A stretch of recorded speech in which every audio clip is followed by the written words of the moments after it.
చిత్రవద స్వాగతం మిత్రులారా. ముందుగా అండి, ఈమెయిల్స్ చేసి నా సమాధానం కోసం ఎదురు చూస్తున్న వాళ్ళందరూ మన్నించాలండి. 2 వారాల నుండి అస్సలు తీరికలేదు. పైగా మధ్యలో ఒక ట్రావెల్ ఒకటి అయింది. పైగా అదొక ఎమోషనల్ ట్రిప్ అనాలి. దాని నుంచి బయటికి రావడానికి మళ్ళీ నాకు 2 రోజులు పట్టింది. మీ ఈమెయిల్స్ అన్నిటికీ సమాధానం రాస్తానండి. 1 by 1 వెళ్తూ ఉన్నాను నేను. ఈరోజు వాయిదాలోనండి ఒక జంట కథ విందాం. ఒక అబ్బాయి తన లైఫ్లో జరిగిందంతా డీటెయిల్డ్గా ఒక డాక్యుమెంట్లో రాసి పంపించారు. ఎవరికైనా ఉపయోగపడొచ్చేమో చూద్దాం. ఆంధ్రప్రదేశ్కి చెందిన 2 మిడిల్ క్లాస్ ఫ్యామిలీస్ అండి. అమ్మాయి అబ్బాయి కూడా ఇంజనీరింగ్ చదువుకున్నారు. ఎవరు తెలిసిన వాడి ద్వారా సంబంధం వచ్చింది. ఆమ్, ఆ, సరే, ఈ వాళ్ళకి కథలో కన్ఫ్యూజన్ లేకుండా వాళ్ళిద్దరికీ ఏదో ఒక శాంపిల్ పేర్లు పెట్టుకుందాం. అబ్బాయి పేరు విక్రమ్, అమ్మాయి పేరు వేద అనుకుందాం.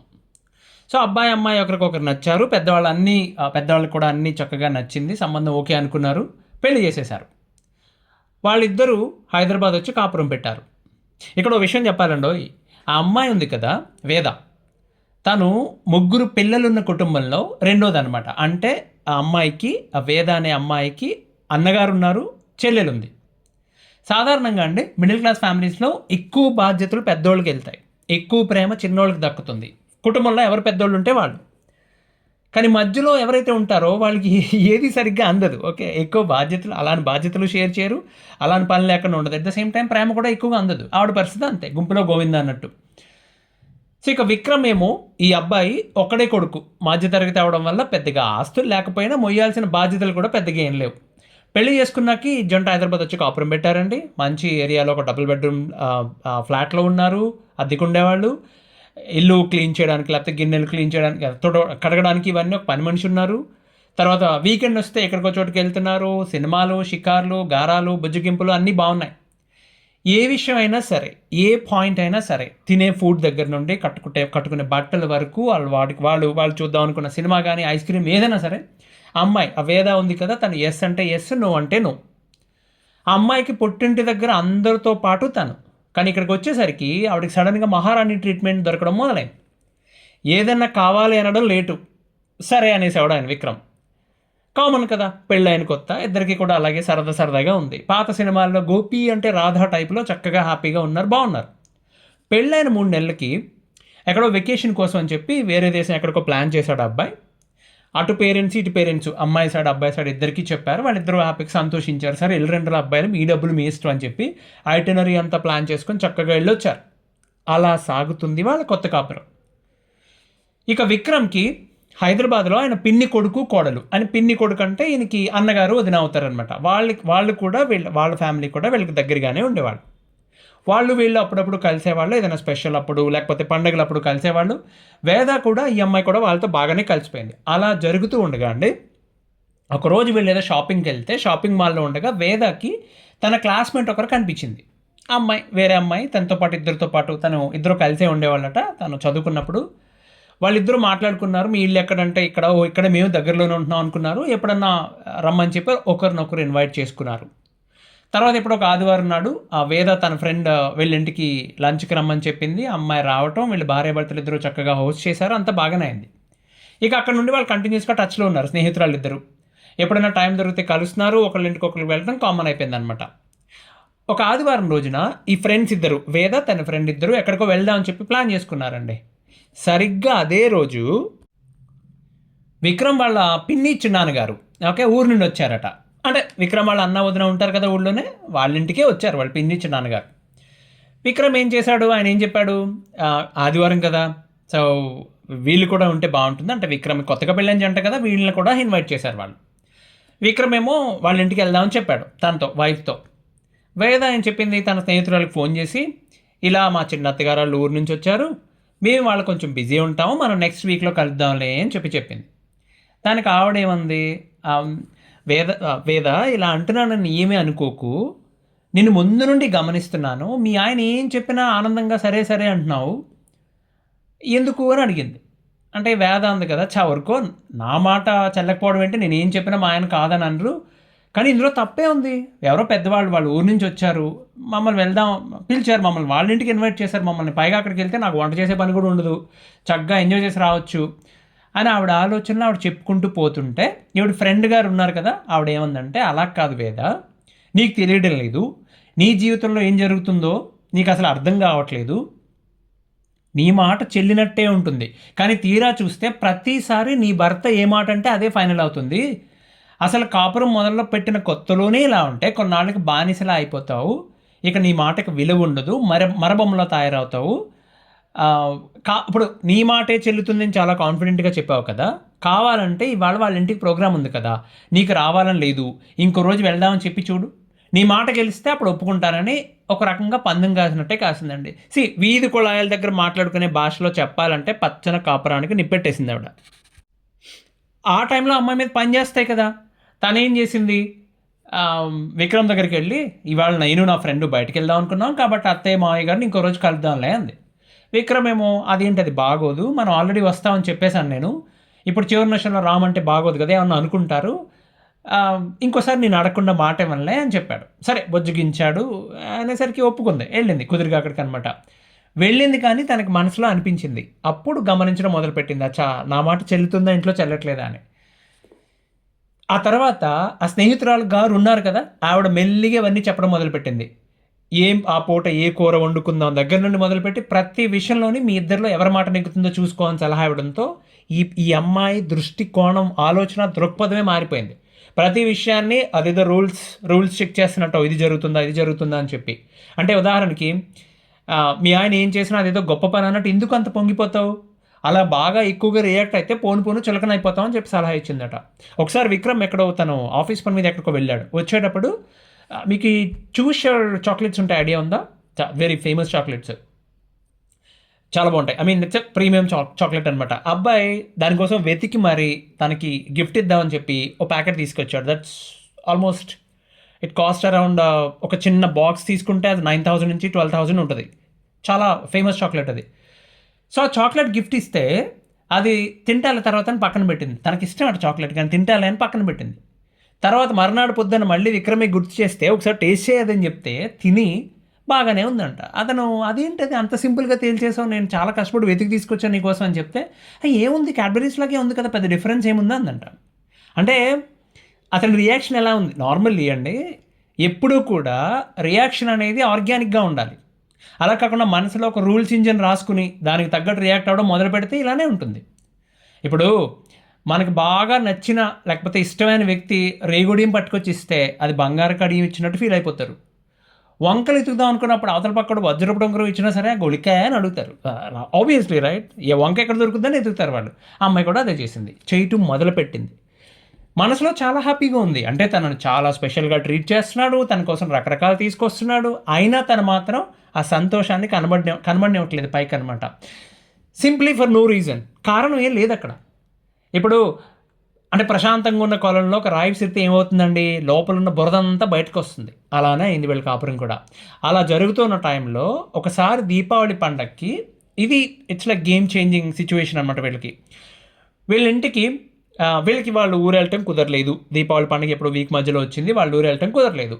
సరే అని చెప్పి విక్రమ్ ఏమన్నాడంటే పోనీ ఒక పని చేద్దాం, అమ్మ నాన్నని రమ్మందామా అన్నాడు. ఆ అమ్మాయి కూడా ఒప్పుకుంది, ఓకే చెప్పింది వేద. సో వాళ్ళ అత్త మామని రమ్మని చెప్పి వాళ్ళు వచ్చారు. రేపు దీపావళి అనగా ముందు రోజు అంటే నరక చతుర్దశి రోజున షాపింగ్కి వెళ్ళారండి. ఆ ముందు రోజు నరక చతుర్దశి రోజున షాపింగ్కి వెళ్ళారు. విక్రమ్ తల్లిదండ్రులకి బట్టలు కొన్నాడు ఆయన, అలాగే వేద కోసం అని చెప్పి ఒక చీర ఏదో సెలెక్ట్ చేశాడు. ఆ సెక్షన్లో ఉన్నారు వాళ్ళు, చీర ఏదో సెలెక్ట్, ఇది చాలా బాగుంది కదా, ఈ కలర్ అంటే నీకు చాలా ఇష్టం కదా అంటే అమ్మాయి అంది నేను డ్రెస్ తీసుకోవాలనుకుంటున్నాను, చీర వద్దాను. సరే డ్రెస్ తీసుకుంది కానీ చీర తీసుకోవచ్చు కదా, చాలా నచ్చింది నాకు అన్నాడు ఆయన. అమ్మాయి ఏమంది ఇంకోసారి చూద్దాంలే, కానీ ఆ విక్రమ్ పట్టుపట్టాడు. సరే ఇప్పుడు అలాగే అంటావు, రేపు నచ్చింది కట్టుకుంటా అంటావు అని చెప్పి దానికి కూడా బిల్ వేసి తీసుకున్నాడు. ఈవిడ హట్ అయిపోయింది, నేను వద్దు అంటే నువ్వు ఎందుకు తీసుకున్నావు, సరే నేను వద్దు అంటే ఎందుకు స్పెసిఫిక్గా కొన్నావు అని ఇక తను ముభావంగా ఉంది. సరే డ్రెస్ కావాలన్నావు కదా, వేరే షాప్కి వెళ్దాం అని చెప్పి అంటే వద్దు నాకు చాలా తలనొప్పిగా ఉంది, ఇంటికి వెళ్ళిపోదాం. సరే పోనీ కాఫీ తాగుదాం, బయట ఎక్కడన్నా కాఫీ తాగి 10 నిమిషాలు ఆగి అప్పుడు డ్రెస్ తీసుకుని వెళ్దామంటే ఒప్పుకోలేదు. ఇంటికి వచ్చేసారండి. ఇంటికి వెళ్ళాక నైట్ 7 o'clock, మధ్యాహ్నం మీరు 3 టైంకి ఇంటికి వెళ్ళారు. 7 o'clock వరకు తను అలాగే ముభావంగా ఉంది. 7 అయిన తర్వాత ఆయన ఏం చెప్పాడంటే బయటికి వెళ్దాం పదని చెప్పాడు. తన అమ్మాయిని వేదాన్ని తీసుకుని బయటకు వచ్చి నీకు డ్రెస్ తీసుకుంటానని అడిగావు కదా, మళ్ళీ ఏమైంది, షాప్కి వెళ్దాం పదంటే లేదు నాకు నిజంగా ఏ కోపం లేదు, ఇప్పుడు వద్దులే కానీ బయటకు వెళ్ళగా వచ్చాం కాబట్టి గ్రాసరీస్ ఏదో కావాలి కిచెన్లోకి తీసుకుని వెళ్దామని వెళ్ళిపోయారు. మర్నాడు పొద్దున్న ఈ విక్రమ్ వాళ్ళ అమ్మగారు ఆవిడ ఉంది కదా, ఆవిడ పొద్దున్న ఏదో పాల ముంజులో పులిహోర పరమాణం ఏదో చేసిందట దీపావళి అని చెప్పి. అందరూ చక్కగా పూజ చేసుకున్నారు, అంత ప్రసాదం అంతా తిన్నారు, బాగానే ఉంది. అందరూ వాళ్ళకున్న వాటిలో ఏవో బట్టలు కట్టుకున్నారు. ఈ అమ్మాయి మాత్రం కావాలని చెప్పి కొంచెం పాత బట్టలు వేసుకున్నాడు. అంటే కొత్తవి కాకపోయినా పర్లేదు, కానీ మరీ పండగ రోజున అలాంటి బట్టలు వేసుకున్నావేంటి? పైగా ఎదురుగా అమ్మా నాన్న ఉన్నారు, ఏం చెప్తాడు? ఈయన సైలెంట్గా ఉన్నాడు. అత్తగారు మాత్రం అందంటమ్మా, అయ్యో అదేంటమ్మా ఏదైనా మంచి బట్టలు వేసుకోపోయావా అంటే ఆమె కోపగించి మళ్ళీ బెడ్రూమ్కి వెళ్ళి కూర్చుంది. విక్రమ్ వెళ్ళి లోపలికి బ్రతిమాలి, పోనీ అలా బయటికి వెళ్ళి నీకు నచ్చిన డ్రెస్ కొనుక్కుని వద్దాం పదా, పోనీ సాయంత్రం దీపావళికి మందులు తీసుకురావాలి కదా అని చెప్పినా అమ్మాయి వినలేదు. తాను ఎలాగో రానంటుంది కదా అని చెప్పి ఈ అబ్బాయి వెళ్ళి తనకు నచ్చిన ఏదో డ్రెస్ కొనుక్కొని ఆల్మండ్ హౌస్ ఉంటే అక్కడ దగ్గరికి వెళ్ళి అమ్మాయికి బాగా నచ్చిన స్వీట్ ప్యాకెట్ కొనుక్కొని దీపావళి మందులు కొనుక్కొని ఇంటికి వచ్చాడు. ఓకే, ఈలోపు ఈ అమ్మాయి ఫ్రెండ్ ఉంది కదా, వేద ఫ్రెండ్ ఉంది కదా, ఫ్రెండ్ గారు, ఆ గారు ఫోన్ చేసిందట. ఆవిడ ఫోన్ చేసి, అంటే దీపావళి విష్ చేయడానికి ఫోన్ చేసి, పట్టుదలగా ఉన్నావు నువ్వు, సాధిస్తున్నావు అనమాట, పట్టుదలను అసలు వదిలిపెట్టొద్దని చెప్పి మెచ్చుకుని, ఈ దెబ్బకు అందరూ లైన్లోకి వచ్చేస్తారు, కోడలు చెప్పిందే వేదం, ఇంట్లో వేద చెప్పిందే వేదం అంటారు చూడని చెప్పి చెప్పిందాడు. ఈలోపు విక్రమ్ ఇంటికి వచ్చాడండి. సైలెంట్గా ఆమె కోసం కొన్న ఆ స్వీట్ ప్యాకెట్, ఓకే, తనకి ఏదో డ్రెస్ కూడా కొనేశాడు, వాడికి నచ్చింది ఏదో కొనేశాడు, ఆయనకి నచ్చింది ఏదో కొనేశాడండి. కొనేసి ఆ రెండు సైలెంట్గా పట్టుకెళ్ళి ఆ అమ్మాయికి ఇవ్వబోతే, నేను వద్దు అని చెప్పాక ఎందుకు కొన్నాను అని చెప్పి ఆ స్వీట్ ప్యాకెట్ విసిరి కొట్టిందట ఆవిడ.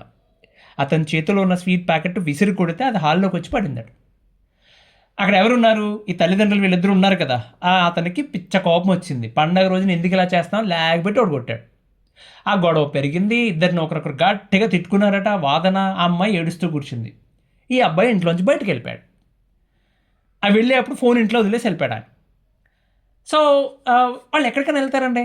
సరే, ఇంట్లో విక్రమ ఆయన తల్లి ఉంది కదా, ఆవిడ వచ్చి కోళ్ళకి ఏదైనా నచ్చ చెప్పిందట, ఇలా పండగ రోజు నేను అట్టింట్లో ఏడవకూడదమ్మా, మీరిద్దరూ చిన్నపిల్లలు ఏదో గొడవ పడతారు, కొత్తగా పెళ్ళైంది, పైగా సహజం అమ్మ ఇదంతా అని చెప్పి ఆవిడ చెప్తుంటే, విక్రమ్ తండ్రి ఆయన ఉన్నాడు, ఆయన ఏదో ఫార్మర్, ఏదో రైతు, ఆయన ఎక్కడ నెత్తుతాడు హైదరాబాద్లో, ఆయన కిందకి వెళ్ళి ఆ 4 వీధులు చూసి ఎక్కడ లేడీడ్ అని చెప్పి వచ్చేసాడు.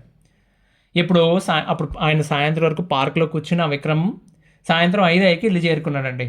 ఈలోపు అత్తగారు కోళ్ళకి ఏదో చెప్పుకుంది ఆవిడ. కొడుకు ఇంటికి వచ్చిన తర్వాత ముందు వాడికి అన్నం పెట్టమని చెప్పి, తిన్నాక ఇద్దరిని కూర్చోబెట్టి, కోపాలు వస్తే ఇద్దరు మాట్లాడుకోవాలి కలిసి కూర్చుని, లేకపోతే మౌనంగా ఉన్నాడు కానీ ఇల్లు వదిలి వెళ్ళిపోవడం ఏంట్రా అని అతనికి, పండగ రోజున సాధింపులు ఏంటని కోళ్ళకి పెట్టాల్సిన 4 అక్షింతలు వేసి ప్రశాంతంగా ఉండమని చెప్పి ఆ పూటకి గొడవని స్వస్తి పలికారండి. ఆ తర్వాత వీళ్ళిద్దరూ విక్రమ్ వేద వీళ్ళిద్దరూ మామూలుగానే మాట్లాడేసుకున్నారు, కానీ వాళ్ళిద్దరి మధ్యన ఏదో దూరం అలా ఉండిపోయింది. ఫార్మాలిటీ అన్నట్టు ఆ రోజు సాయంత్రం పండగ జరిపేసుకున్నారండి. ఆ మర్నాడు ఆ తర్వాత ఒక 2 రోజులకి విక్రమ్ వాళ్ళ అమ్మ నాన్న వాళ్ళ ఊరు వెళ్ళిపోయారండి. వీళ్ళిద్దరూనేమో, ఈ భార్యాభర్తలు ఇద్దరునేమో ఏదో మాట్లాడాలి కాబట్టి మాట్లాడుకోవడం, అవసరమైతే తప్ప నోరిప్పే పరిస్థితి లేదు. ఆ పరిస్థితి ఇద్దరికీ నచ్చట్లేదు. అమ్మాయి కూడా అనుకుంది, ఇదేంటిది, నేను ఎందుకు ఇలా ప్రవర్తిస్తున్నాను, కానీ ఇద్దరూ అనుకున్నారు కానీ ఎవరూ ముందుకు రాలేదండి. ఒక 10 రోజుల తర్వాత ఇద్దరూ కూడా సరే ఒకసారి ఎక్కడికన్నా లంచ్ చేద్దాం, అబ్బాయి ప్రపోజ్ చేశాడు, సరే బయటికి ఎక్కడికన్నా వెళ్ళి తిందాం ఇవాళ, ఎందుకు అసలు మనం గొడవ పడుతున్నాం, కారణం ఏంటి, కారణం ఏం కనిపించట్లేదు వాళ్ళకి, కారణం లేని గొడవ. సరే బయటికి వెళ్ళారండి, మళ్ళీ నవ్వుకున్నారు, మళ్ళీ జరిగినవి తలుచుకునేటప్పుడు నువ్వు ఆ రోజు ఎందుకు అలా చేసావంటే నువ్వు ఆ మీద ఎందుకు చేసుకున్నావు, మళ్ళీ మాట పెరిగింది, దెబ్బలాటేసుకున్నారు. సో ఈసారి మొత్తం మాటలు ఆగిపోయినాయి. ఓకే, ఆ రోజు బయటికి వెళ్ళారు లంచ్ కోసం, సగంలో ఇంటికి వచ్చేసారు వాళ్ళు, బిల్ కట్టేసి. ఆ రోజు సాయంత్రం తను వంట చేసింది ఇంటి దగ్గర, డిన్నర్ చేద్దామని రమ్మని పిలిచింది, అతను రాలేదు. సో ఎవరి దారిని వాళ్ళు పడుకున్నారు. ఆ మర్నాడు నిద్ర లేచిన తర్వాత ఇద్దరి మధ్యన మాటలు లేవు, విక్రమ్ రెడీ అయ్యి ఆఫీస్కి వెళ్ళిపోయాడు. ఈవినింగ్ 5 ఆ టైంకి అండి, ఈవినింగ్ 5-6 ఆ టైంకి విక్రమ్కి తన వైఫ్ నుండి ఒక మెసేజ్ వచ్చింది. ఆ అమ్మాయి తన ఊరు వెళ్తున్నా అని బస్కి టికెట్ బుక్ చేసుకుందట, ఇంటి తాళం పక్క ఫ్లాట్ వాళ్ళకి ఇచ్చేసి వెళ్తానని చెప్పి మెసేజ్ పెట్టింది. అది చూశాక కంగారు పడి మనవాడు కాల్ చేశాడు. ఏమైంది ఇప్పుడు, 2 రోజులు ఆగి వెళ్దుగానే అన్నాడు. తను ఏం లేదు, సరే అని చెప్పి విక్రమ్ ఆఫీస్ నుండి బయలుదేరి బస్ పికప్ లొకేషన్కి చేరుకున్నాడు. వచ్చి రావడంతోనే ఆ అమ్మాయిని అడిగాడట, ఏమైంది సడన్గా, జరిగిన దానికి సారీ, ఏదన్నా సరే ఇంటికి వెళ్ళి మాట్లాడుకుందాం అంటే తను అదేం లేదు, ఎందుకో అమ్మ వాళ్ళని చూడాలనిపిస్తుంది, మీ మీద నిజంగా కోపం ఉంటే వెళ్తున్నానని మెసేజ్ మాత్రం ఎందుకు చేస్తాను నేను అంటే, తను సరే ఎప్పుడు వస్తామని అడిగాడు. ఒక వారం ఉండి వచ్చేస్తాను. సరే వారం రోజులు కాదు, ఫ్రైడే వచ్చేసాయి, మళ్ళీ నెక్స్ట్ ఫ్రైడే ఒక 3-4 రోజులు ఉండి వచ్చేసాయి, మళ్ళీ వీకెండ్ కల్లా వచ్చేసాయి. సరే ఏం చేస్తారు? ఆ అమ్మాయి పుట్టింటికి వెళ్ళిందండి. ఇక మర్నాడు నుండి గుడ్ నైట్లు, good night I mean good morning, good night, lunch అయిందా లాంటి కామన్ మెసేజ్లు తప్ప వీళ్ళిద్దరూ మాట్లాడుకునేంత ఫ్రీక్వెన్సీ కానీ, ఆ కంఫర్ట్ కానీ, ఆ డిస్కషన్స్ ఏమీ లేవు. తర్వాత విక్రమ్ ఏదైనా మెసేజ్ చేస్తూ ఉంటే తను కొన్ని గంటల తర్వాత రెస్పాన్స్ ఇచ్చేది. వెంటనే రెస్పాన్స్ ఇచ్చేది కాదు. అలా ఇద్దరి మధ్యన ఏదో తెలియని దూరం అండి. ఒకరోజు ఈ అబ్బాయి కాల్ చేసి తన వైఫ్కి ఎప్పుడు బయలుదేరుదాం అని అడిగితే వస్తాను 4 రోజుల్లో, మళ్ళీ అదే మాట. ఇద్దరి మధ్యన మాట పెరిగింది. సరే రావాలని లేకపోతే మొహం మీద చెప్పేసే, ఇండైరెక్ట్గా ఎందుకు ఇదంతా అంటే అమ్మాయి కూడా గట్టిగానే సమాధానం చెప్పింది. ఎవరికి వాళ్ళు అవతల వాళ్ళని సరే నీ ఇష్టం అంటే సరే నీ ఇష్టం అనుకున్నారండి. తర్వాత నుంచి ఫోన్ కాల్స్ కూడా లేవు ఇద్దరి మధ్యన. ఒక 2 వారాలు గడిచాక ఒకరోజు అమ్మాయి వాళ్ళ మేనమామ విక్రమ్ కాల్ చేసి, ఏం బాబు ఏం చేస్తున్నావు, బాగున్నావా, ఎలా ఉన్నారు, ఏమీ లేదు, డైరెక్ట్గా మా అమ్మాయిని కాపురానికి ఎందుకు తీసుకెళ్ళట్లేదని అడిగాడు. కొంతమందికి మాట మంచి తెలియదు కదండి, మాట్లాడడం తెలియదు, వ్యవహారం చక్కబడడం అసలు తెలియదు, దిక్మాలినాళ్ళు, అలాంటి దిక్మాలినాడు అనమాట. ఈ అబ్బాయికి కాలింది. నేను తీసుకుని వెళ్ళను అని అనలేదు కదా, మీ అమ్మాయి తిరిగి వచ్చేసింది. ఓకే, నేను కాపురానికి తీసుకెళ్ళాను బ్రహ్మాండంగా దగ్గరుండి, మీ అమ్మాయి పుట్టింటికి వచ్చేసింది, పంపిస్తే మీరు పంపించాలి, నేను ఎందుకు తీసుకెళ్తా అన్నాడు. సో అబ్బాయి గట్టిగా మరి అలా అడిగితే ఎవడన్నా అదే చెప్తాడు సమాధానం. అవతల పక్కన ఈ మేనమామ గారి ఇంకొక గారు, అక్కడ స్నేహితురాలు గారు, ఇక్కడ మేనమామ గారు, ఈ గారికి హట్ అయింది, ఈగో హట్ అయింది. తెలిసిందే కదా వాళ్ళు ఏం చేస్తారండి, వాళ్ళు ఏం చేస్తారో మన అందరికీ తెలుసు. ఓకే, ఆ ఫోన్ కాల్ తర్వాత 2 రోజులకి విక్రమ్కి అక్కడ అమ్మాయి వాళ్ళ ఇంటి దగ్గర నుంచి లోకల్ పోలీస్ స్టేషన్ దగ్గర నుంచి కాల్ వచ్చింది. ఇక్కడ వాళ్ళు ఫస్ట్ టెన్షన్ పడ్డాడు. ఆ అబ్బాయిని వాళ్ళ పేరెంట్స్ని తీసుకుని స్టేషన్కి రమ్మని చెప్పారు. ఏం చేస్తాడు, తన భార్యకి వేదకి కాల్ చేద్దాం అనుకున్నాడు. ఎందుకు చేయటం, తనే కదా కేసు పెట్టిందని కోపం వచ్చి చేసేది లేక వాళ్ళ బంధువులు ఎవరో పెద్దవాళ్ళు ఉంటే వాళ్ళని అడిగాడు, ఏం చేయాలి బాబు, మాకు ఇలా పోలీస్ స్టేషన్ నుంచి ఫోన్ వచ్చింది అని అడిగితే ఈలోపు విక్రమ్ వాళ్ళ నాన్నగారికి విషయం తెలిసింది. ఆయన వియ్యంకుడికి ఫోన్ చేశాడు. ఫోన్ చేస్తే ఆయన వేద వాళ్ళ నాన్నగారు అంటే కుర్రాళ్ళు వాళ్ళ మామగారు, విక్రమ్ వాళ్ళ మామయ్య గారు అనమాట. ఏంటండి ఇది, ఈయన అడిగాడట, విక్రమ్ వాళ్ళ ఫాదర్ అడిగారట, ఏంటండి ఇది అసలు మర్యాదస్తులు చేసే పని అనేది, ఏదైనా పిల్లలు వాళ్ళు దెబ్బలాడుకున్నారు, ఇద్దరు చదువుకున్న వాళ్ళపై కానీ దెబ్బలాడుకుంటూ మాట అనుకుంటే మాకు చెప్పాలి కదా, ఇంట్లో పెద్దవాళ్ళకైనా చెప్పాలి కదా, పోలీస్ స్టేషన్కి ఎవడాలి మనం మిమ్మల్ని అని చెప్తే ఆయన కూడా బాగా ఏమనుకోకండి, మా బామ్మడి చేశాడు ఈ పని అంతానే, మాకు అసలు తెలియదు ఇంత దూరం తీసుకొస్తాడని, వీడు మంచి చెడు తెలియదు వాడికి, మీరు ఒకసారి మా ఊరు రండి మనం మాట్లాడుకుందామంటే విక్రమ్ వాళ్ళు నిజంగానే ఆ తల్లిదండ్రులు ఈయన బయలుదేరి వాళ్ళ ఊరు వెళ్ళారు. వాళ్ళేమో అమ్మాయి వాళ్ళ ఇంటి దగ్గర కాకుండా వాళ్ళ బంధువులు ఎవరో వాళ్ళ ఇంటి దగ్గర అరేంజ్ చేశారు, కైండ్ ఆఫ్ పంచాయతీ అనుకోండి. అక్కడ పైగా ఆ లోకల్ పోలీస్ స్టేషన్లో ఎస్ఐని తీసుకుని వచ్చారు వాళ్ళు. అక్కడికి వెళ్ళాక కూర్చుని సమస్య ఏంటి అని అడిగితే అమ్మాయి సంతకం పెట్టిన కాపీ ఉంది కదా, కంప్లైంట్ కాపీ, పోలీస్ స్టేషన్ ఇచ్చిన కాపీ, అది ఇచ్చి చదివించారట అందరి ముందు. కంప్లైంట్లో ఏది పడితే అది రాస్తారండి, అసలు అమ్మాయికి తెలుసో తెలీదు అవన్నీ రాశారని. ప్రాబ్లమ్ ఈజ్ అమ్మాయి రాలేదు అక్కడికి, అమ్మాయి రాలేదు, వీళ్ళందరూ కూర్చొని సెటిల్మెంట్, అబ్బాయిని కూర్చోబెట్టి వాళ్ళ తల్లిదండ్రులు కూర్చోబెట్టి మాట్లాడుతున్నారు. అసలు కామన్ సెన్సే లేదు వాళ్ళకి. సో వాళ్ళకి వచ్చి షాక్ గురయ్యారు, ఇదేంటి ఇలాంటివన్నీ రాశారని చెప్పి. వాళ్ళు ఏదో మాట్లాడారు, ఏవో కండిషన్స్ పెడుతున్నారు, అసలు అమ్మాయి ఎందుకు రాలేదని అడిగితే సమాధానం లేదు. అక్కడ కొంచెం సెన్సిబుల్గా మాట్లాడుతుంది ఎవరన్నా ఉన్నారంటే అమ్మాయి తండ్రి ఒక్కరే ఉన్నాడు, ఆయన ఒక్కడే కొంచెం మాట్లాడుతున్నాడు, ఇది పద్ధతి కాదురా బాబు అని చెప్పి చెప్తున్నాడు, ఎత్తి నూరు కొట్టుకుంటున్నాడట, ఆయనకి ఎవరు ఆయనకు విలువ ఇవ్వట్లే అక్కడ, అది ప్రాబ్లం. సో మొత్తానికి ఏదో తేల్చారండి, 4 కండిషన్లు పెట్టారు, వాటి ప్రకారం కాపురం చేయాలి లేకపోతే కేసు పెడతా ఉండే, అదండి విషయం. ఆ తర్వాత వాళ్ళిద్దరూ అలాగే దూరంగానే ఉండిపోయారు. అయితే అండి నాకు పెట్టిన ఈమెయిల్లో అటాచ్ చేసిన డాక్యుమెంట్లో ఈ పాయింట్ వరకు చదివిన తర్వాత నెక్స్ట్ లైన్లో ఈమెయిల్ పెట్టిన వాళ్ళు ఓ విషయం రాశారు. మెయిల్ చేసింది విక్రమ్ కాదు, పేరు అదే ఉంది, అంటే ఒరిజినల్ నేమ్ అది కాదు, బట్ అబ్బాయి పేరే ఉంది ఈమెయిల్లో, చేసింది అతను కాదు, వేద. ఆవిడ రాసింది ఈమెయిల్. తన ఫ్రెండ్ మాటలు తన మీద అంతెలా పనిచేశాయి, ఎందుకు మాటకి కోపం తెచ్చుకున్నానని, తన భర్త తనను అంత స్పెషల్గా చూస్తూ ఉంటే ఇంకేం కావాలి తనకి, ఎందుకు అలా చేసింది, అసలు పండగ రోజున అంత గొడవ ఎందుకు చేసింది, తనకు నచ్చిన స్వీట్ తన భర్త వాడు రాత్రి ఎప్పుడో 2 గంటలకి 2 గంటలకు ఆఫీస్ అయితే వాడికి పడుకుని పొద్దున్నే లేచి నన్ను ప్రతిమాలాల్సిన పని వాడికి ఏంటి, నాకు నచ్చిన స్వీట్ తీసుకొస్తే నేను ఎందుకు విసిరి కొట్టాను, తన దగ్గర సమాధానం లేదని చెప్పుకుంటూ రాశారు ఆవిడ.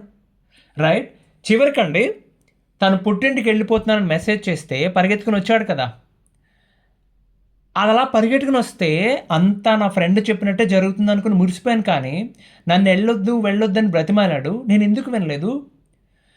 తను ఊరెళ్ళిన తర్వాత విక్రమ్ 100 సార్లు సారీ చెప్తూ మెసేజ్లు పెట్టాడట. తప్పు తను చేస్తే అతను ఎందుకు సారీ చెప్తున్నాడు? నాకు గిల్ట్ కలుగుతుంది, నేను ఎందుకు ఎక్స్ప్రెస్ చేయలేకపోతున్నాను అమ్మ ఫీలింగ్స్ ఇవన్నీ.